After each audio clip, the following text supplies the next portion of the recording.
Okay, so our project was on harmful algal blooms, and harmful algal blooms are a major problem in the aquatic ecosystems that have increased spatially and temporally over the past 20 years. These occurrences are the result of increased nutrient loading, changing weather patterns, climate change, and global human footprint.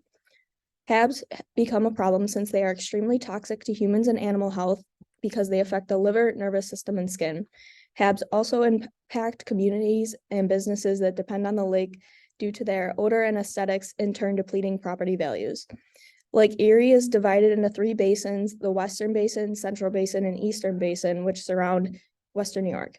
If you look at figure 1, the depth of the lake increases from the Western to Eastern Basin, so areas around Ohio suffer from worse HABs than areas around Western New York. But overall, Lake Erie has the highest total phosphorus levels compared to other Great Lakes.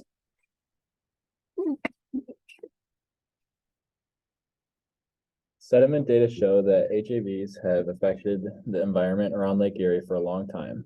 However, the species composition of these blooms has changed very much over the past 50 years. Some factors that have affected the physical, chemical, and biological characteristics of the Great Lakes are climate change and invasive species. Other factors that have affected the recent shift in harmful algal bloom characteristics are timing, sources, and the increased bioavailability of cyanobacteria in the environment. Beaches and shorelines are also affected by harmful algal blooms. This has resulted in a negative impact on the community around Lake Erie by introducing negative economic, aesthetic, and recreational impacts. Another factor contributing to HAB expansion in the environment is human intervention.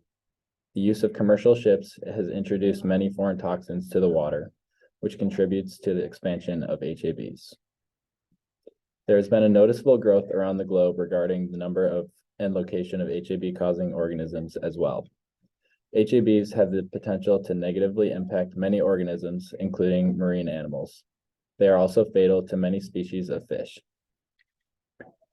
Principles of ecotoxicology quotes, one of the themes that runs throughout such studies is the need for long-term monitoring of natural, uncontaminated ecosystems and a good understanding of the biology of organisms, if we are able to recognize when ecosystems depart from their normal state. Now, in terms of the chemicals involved, you have brevetoxins and saxitoxins. Both of them can cause gastrointestinal issues, but brevetoxins can cause things such as nausea, vomiting, and abdominal pain, whereas saxitoxins can cause diarrhea, vomiting, and abdominal pain. Also, they both can cause neurological issues. Brevetoxins can cause things such as dizziness, respiratory irritation, and hot/cold reversal, whereas saxitoxins can cause respiratory paralysis, paresthesia, and dysphonia.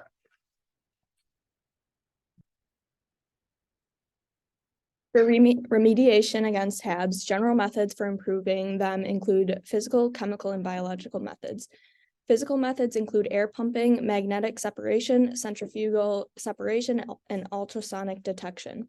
Chemical methods are the most promising mitigation strategy because they offer fast results and lower costs, but continuous improvement due to secondary pollution.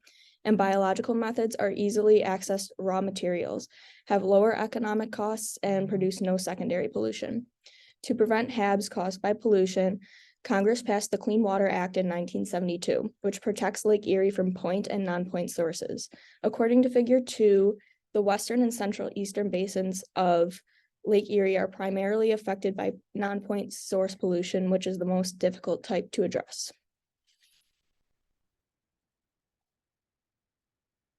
And so, in conclusion, harmful algal blooms are an emerging problem in warm and shallow lakes, such as Lake Erie, because of factors such as climate change and eutrophication. Lake Erie is a source of drinking water for many. It's also used for recreation and is a vital part of the economy for the Western New York area, the Pennsylvania area, and Ohio area. According to new research, harmful algal blooms are not new to the Great Lakes. This was found in sediment data, but there's not a lot of research out about how to completely get rid of them. Chemicals such as brevetoxins and saxitoxins are involved in harmful algal bloom formation. And when harmful algal blooms occur, overgrowth of algae and cyanobacteria produce the toxins harmful for people and organisms, and these even have the potential to kill animals or plants in the water. Thank you.